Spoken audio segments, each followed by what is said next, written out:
This is Eating Crow with Pete Durand. Hey everyone, welcome to another episode of the Eating Crow podcast. I am joined by someone I'm excited to have in the program. Ben Binder is from the UK, near London, I understand. Yeah, that's correct. That's right, isn't it, Ben? So he's a fitness guy. I'm a fitness guy, just with a little less hair. And we're going to find out how Ben built his company, and we're going to dig into his background a bit. It's very interesting. I love his content, love his messaging. It's spot on. You can't argue with it. So Ben, tell us, when did you first get the fitness bug? Was it as a kid, or is it something you picked up when you were older? When did this all start? So I've been playing football for years and years. I used to go down to the park when I was 10 years old, and I'd be there for hours and hours. And that just continued. Okay. I remember as I was growing up, I lacked confidence a lot. And one day I was like, why don't I try the gym? So I went to the gym, and from that moment, everything changed.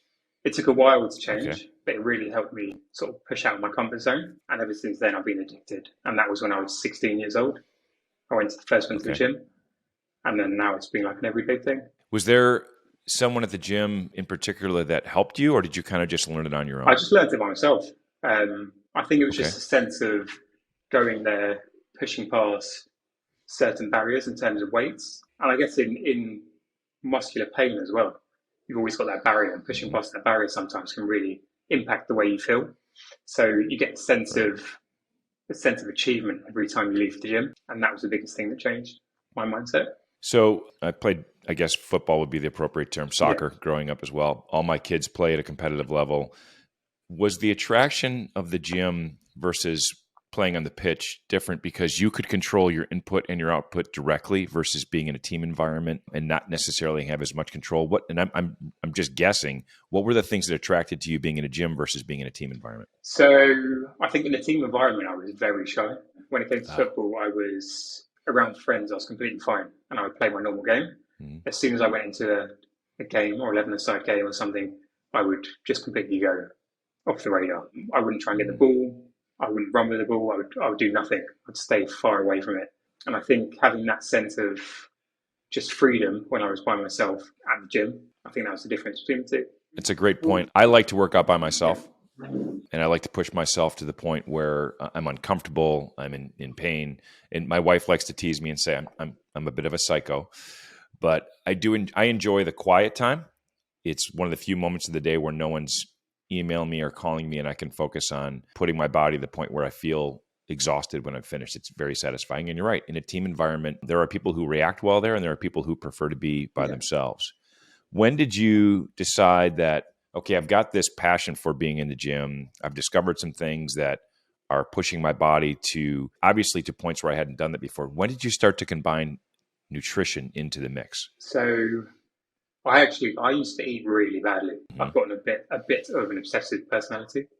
So when I was in my teenage years, I would buy packs of biscuits and big packets of crisps and eat all of them, and go through loads of junk food. And I think the point which sort of made me switch was starting at the gym, and then gradually, as I started to get a bit older, I started to feel a bit different.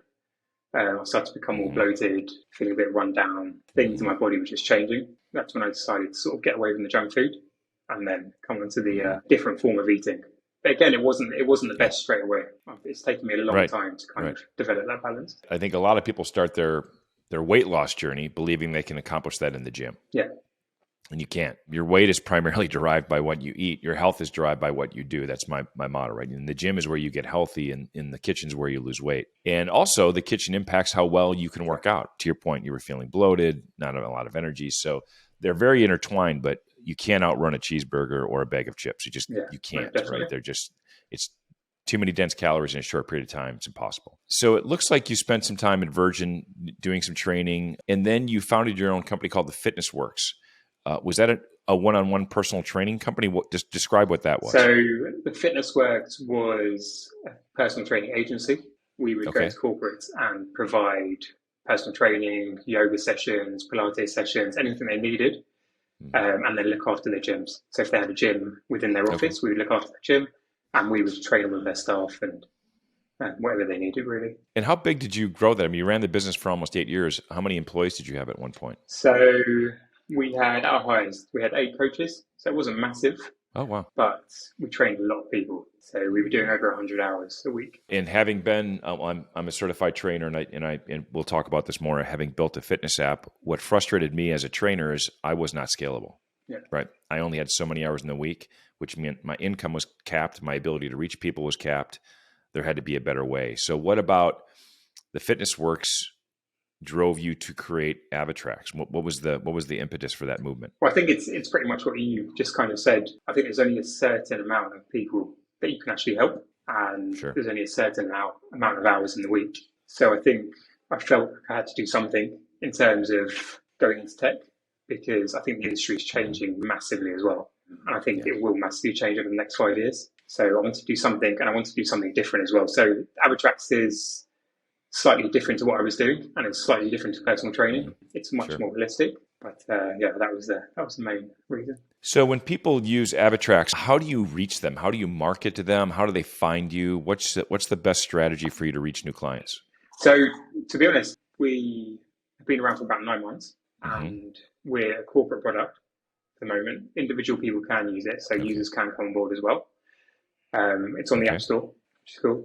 And in terms of marketing, it's all through the socials at the moment. And a lot of people are going through word of mouth. When someone finds you, what is the first thing you'd like them to see, understand, or feel when they open the app? What is the experience you're going for? The experience, good question. I want them to feel like this is going to be a journey. I don't want them to feel like we're opening this fitness app and we're going to change tomorrow, or we have to change tomorrow. Because I think a lot of people, in a lot of people's eyes, when they go on a weight loss journey or gaining muscle, whatever it is, it has to happen now. And if it doesn't happen now, then they give up. So we want them to understand that when you come onto the app, you're going to be with us for 6, 9, 12 months before you can actually see a huge change, and before you understand that this is the way forward for me, because everyone is different. When people sign up, how many people typically get through those first 8 weeks? What's the retention like? So at the moment, it's pretty good. We don't have a huge amount of users. We haven't really been pushing it because we're just figuring out, I guess, what the best model is in terms of what works for everyone. But it's not too bad at the moment. When someone engages in the app, are they communicating with you and your team behind the scenes, or is it all in the software in the app? Is it all contained? How's the content transitioned to an individual user? So we have 4 pillars: sleep, mindfulness, nutrition, and movement. The idea is that users track those 4. They connect with other team members or other members on the app who they want to connect with, and they connect with the coach. The coach will then see their data, and we will then send them messages and give them recommendations, suggestions, and so on based on their data. So it's all very personalized towards that individual. Are there specific exercise routines or guides or protocols you would give a user, as well as nutrition, or is it more about just high-level coaching? So at the moment, I've literally stayed away from the gym, and I've stayed away from nutrition plans. And the reason for that is because lots of people do not like the gym, and lots of people don't like nutrition plans. So what we're trying to do is basically tell them, go for a walk every day, start to increase that walk.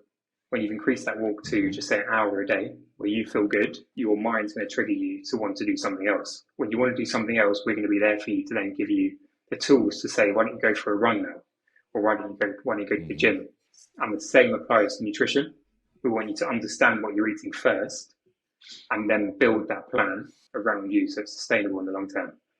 Because we can take you through a program, but in 2 years' time, when you finish with us, you're not going to have any idea what you're going to do. So it sounds to me like the nutritional guidelines are more about making healthy decisions versus necessarily tracking calories or specific diet plans. It's more about, hey, how did you do today?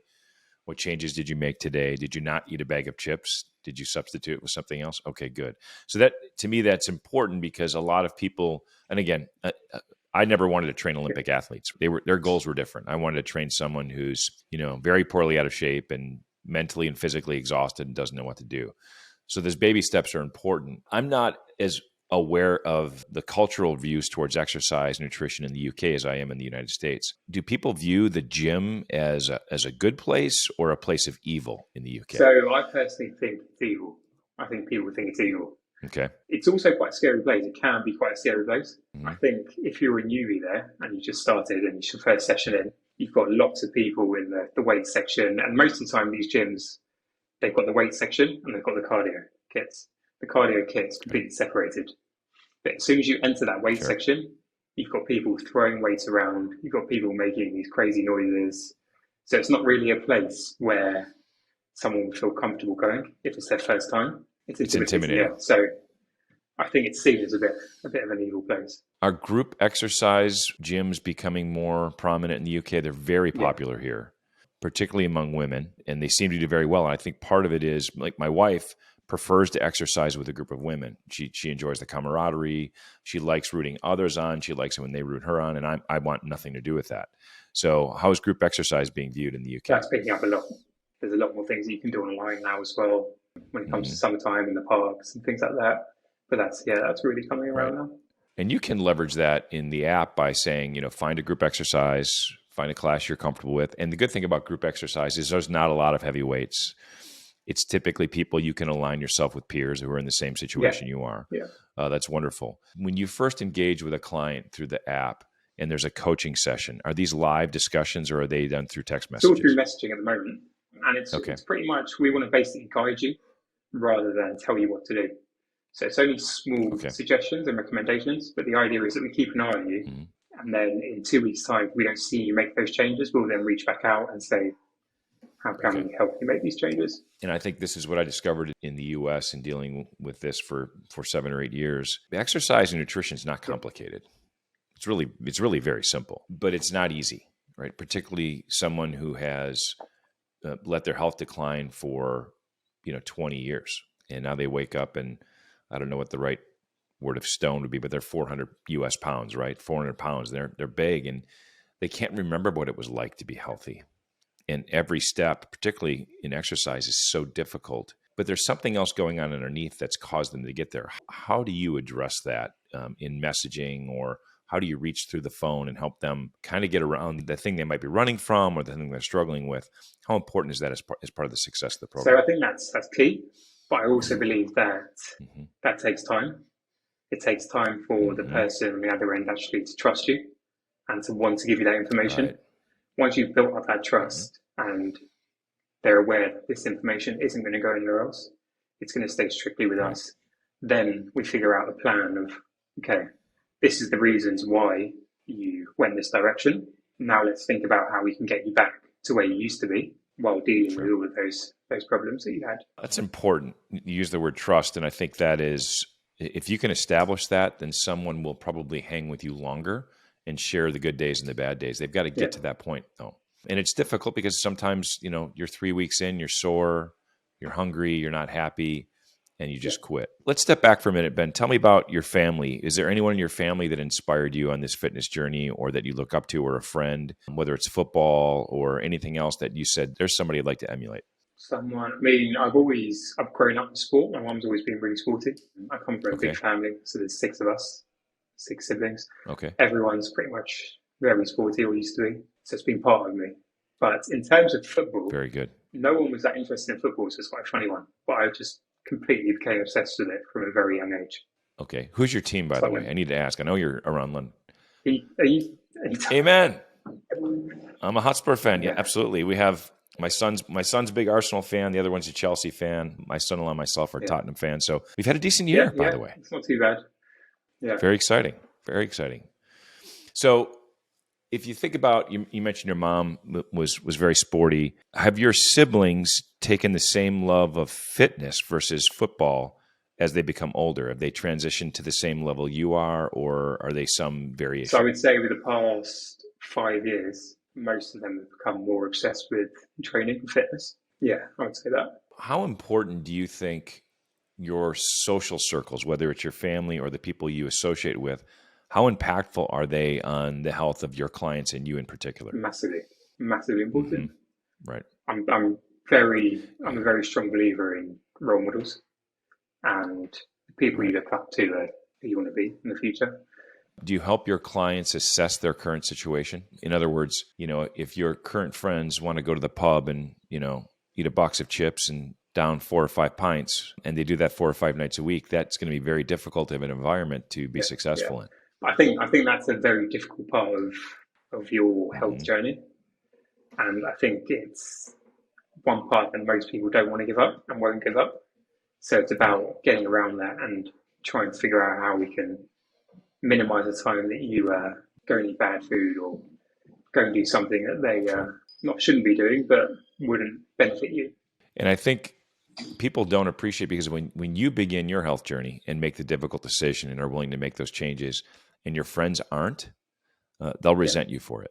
100%. And they'll try to pull you back down to their level to make themselves feel good. And that's challenging. I think knowing when to have those discussions. And my brother-in-law, wonderful man, was an alcoholic. His whole social circle, his work crew, his social crew, that's what they did 7 days a week.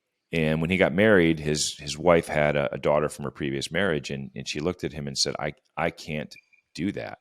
He quit and moved out of state to where she was and didn't have a drink from that day forward. Yeah. Remarkable. Not very easy to do, right?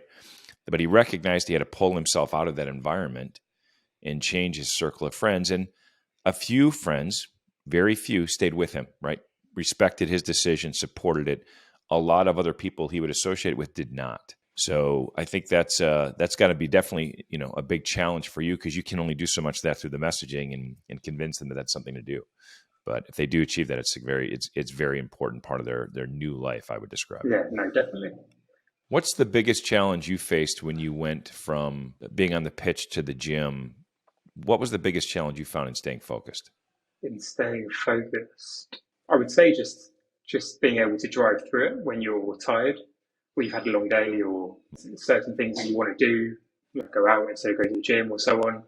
But for me, it's more about how I feel than how I look. So that was always the kind of driving force. I knew that once I finished the gym, I'd feel really good, refreshed. Any stress that I had would be taken away. So that was the driving force as to why I continued. Yeah, I can see that in your writing. That's what drew me to reach out. Is I feel the same way, right? That exercise, that time in the gym is. No one ever regrets a workout. I want to kind of wrap this up with a couple of questions about, you've mentioned that you're only 9 months into having the app in front of customers. Where do you see it headed, and kind of, do you want to take this outside of the UK? Is it something that can be applied globally? What's the vision for the future? So I think it can be applied globally. I think we have an issue in terms of in the world with weight, obesity, and so on. No question. And I think the only way that we can get around that is by creating apps and content around prevention and helping people understand and educate people. So I think this is something where anyone can come onto it, whether they're a new starter or they're later on in their journey. And I want to turn it into a platform where people can literally jump on, figure out what they're doing with their life, or not their life, their whole journey, and then we can help them change it. What's the biggest thing you've learned with the few customers that you have that you will change in the app? What's the biggest thing? I think it would be giving them, that's a tough question. It's a really tough question. But no, to be honest, we're at the moment we're listening to feedback, and we're constantly listening to feedback. We want to build the app around the user. So it's all about understanding what they want at the moment, if they like it, if they don't like it, and what will help them. In a sense, that's positive, because sometimes if I ask that question, there may be something glaring standing out, like, oh, we didn't expect this. But the fact that there wasn't means you've kind of hit it pretty strong in the first cut, right? And now you're fine-tuning it and gathering feedback. So congratulations. That's not something people do with an app in this type of environment. So what's the goal for 2023? How many users would you like to have on the platform? How many users? 50,000. Realistically, I'd say between 10 and 30. That's quite a big range. But how many do you have now? It's in the hundreds now. Okay, still that's great. If you got a couple hundred people using it, getting into 10,000 or 30,000 would be a really big goal. Yeah. Fantastic. And you're going to keep posting on social, try to drive as much traffic that way, and build out a following. Very good. Yeah, definitely. Who is the most ideal candidate for the program? Is there an age, a demographic, a gender that you find people resonate well? So I would say someone that doesn't like the typical exercise, which is going to the gym, going for a run, whatever it is. I think it's also someone that doesn't understand their food. Mm-hmm. So in terms of the UK, that's quite a high amount of people. Sure. Yeah. Very good. And from a guy who loves to go to the gym and eat right, that's interesting that you're reaching out to the other side of the aisle. Very good, Ben. Well, I'll continue to support your content, obviously, and hope that you hit that 30,000, maybe 50,000 user stretch goal in 2023. But thanks for joining the program. I really appreciate it. Best of luck, and go Tottenham. Yeah. Thanks for having me on. All right. Thanks. Appreciate it. Thanks for checking out Eating Crow. Like and subscribe so you never miss a video.